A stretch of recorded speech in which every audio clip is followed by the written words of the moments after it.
मी गणेश रामभाऊ वाघमारे, अध्यक्ष फुले शाहू आंबेडकर उद्यानकर समिती। या समितीच्या वतीने महामानव डॉक्टर बाबासाहेब आंबेडकर या जयंती दिनानिमित्त आकर्षक अशा देखाव्याचं सादरीकरण केलेलं आहे।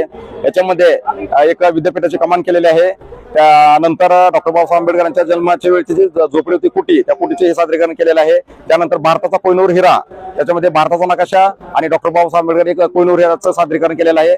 तसेच दीक्षाभूमी व भारतीय संविधानाचा अमृत महोत्सव या दिनानिमित्त आपण त्याचा स्मारक एक तयार केलेला आहे आणि संविधानाची एक शिल्प तयार केलेलं आहे। त्याच्यामध्ये तथागत गौतम बुद्ध यांची मूर्ती, आकर्षक अशी मूर्ती जी भूमिस्पर्श आहे ती एक हे केलेलं आहे। आणि विशेष म्हणजे महाराष्ट्रात जो बाबासाहेबांनी पाण्याचा सत्याग्रह केला, त्या पाण्या सत्याग्रहाचा एक इथं आपण सादरीकरण केलेलं आहे। आणि तसेच एक बुद्ध पौर्णिमा ज्याप्रमाणे चंद्रामध्ये एक कोर दिसली जाते, अंधुकसा आपल्याला एक ही दिसली जाते, कोण म्हणतं बुद्धिवर्ष दिसतं, कोण म्हणतं, त्याप्रमाणे गौतम बुद्ध यांचे आपण शिल्प तयार केलेलं आहे। अशा प्रकारचे आपण या समितीच्या माध्यमातून देखाव्याचं सादरीकरण केलेलं। यामध्ये पूर्ण समाज बांधव खेडेगावातले ही लोक हा देखावा पाहण्यासाठी येतात। प्रत्येक वर्षी नवीन नवीन आपण देखावा सादर करतो। गेल्या वर्षी बुद्ध गुफा तयार केलते आणि या वर्षी देखील आपण आकर्षक असे देखाव्याचे सादरीकरण केलेले आहे आणि याच्यामध्ये नागरिकांचा मोठ्या प्रमाणात प्रतिसाद वाढत आहे। लोकांमध्ये लोकांची भावना अशी आहे की धाराशिव शहरामध्ये आतापर्यंत असे देखावे झालेले नाहीत आम्हाला बघण्यासाठी। आज रोजी जे फुले शाहू आंबेडकर उद्यानकर समितीच्या माध्यमातून जे तुम्ही देखाव्याचे सादरीकरण करतात, ते सादरीकरण एकदम म्हणजे मनाला भावणारे आहेत। आणि जे काय ग्रामीण भागातले जे काय वयोवृद्ध देखील आहेत ते कुटी पाहून एकदम म्हणजे भावनिक होऊन जातात की बाबा महामानवांनी, ज्या महामानवामुळे आमचं जीवन यशस्वी झालं, आम्हाला ऊर्जा मिळाली, अशा महामानवांच्या जयंतीनिमित्त तुम्ही जे आम्हाला सादरीकरण केलेलं देखाव्यातून ते आम्हाला बाबासाहेबांची खूप आठवण येते। असं म्हणजे काही जणांचे उद्गार हे देखील आम्हाला ऐकास मिळाले आहेत आणि त्यांनी देखील आमचं अभिनंदन केलेलं आहे।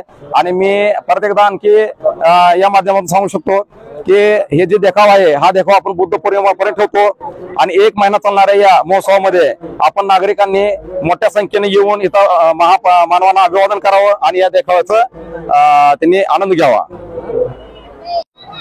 जय भीम, माझे नाव श्रेया प्रवीण शिंदे आहे।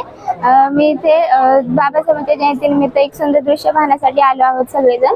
आणि बाबासाहेब असे झोपडीच्या बाहेर बसून अभ्यास करायचे, त्यांनी एवढं सुंदर कार्य घडवलं आपल्यासाठी, मुलींसाठी। आणि कोहिनूर हा हिरा आहे बाबासाहेब, आणि चैत्यभूमी सुद्धा त्यांची एक हे आहे। आणि 14 तळ्याचा त्यांनी सत्याग्रह केला। असं हे सुंदर दृश्य आहे इथलं। काय वाटतंय तुला? इथलं दृश्य खूप सुंदर असल्यामुळे खूप छान वाटतंय, कारण की बाबासाहेबांनी आपल्यासाठी एवढं काही काही करून गेले, कार्य घडवून गेले। मी किशोर वाघमारे, या ठिकाणी हा देखावा पाहायला मिळालो होतो। या ठिकाणी प्रचंड गर्दी होत आहे आणि या ठिकाणी डॉक्टर बाबासाहेब आंबेडकर हे विद्यार्थी अवस्थेत असताना किती दुर्गम परिस्थितीत ते अभ्यास करत होते, हा एक देखावा दाखवण्यात आलाय।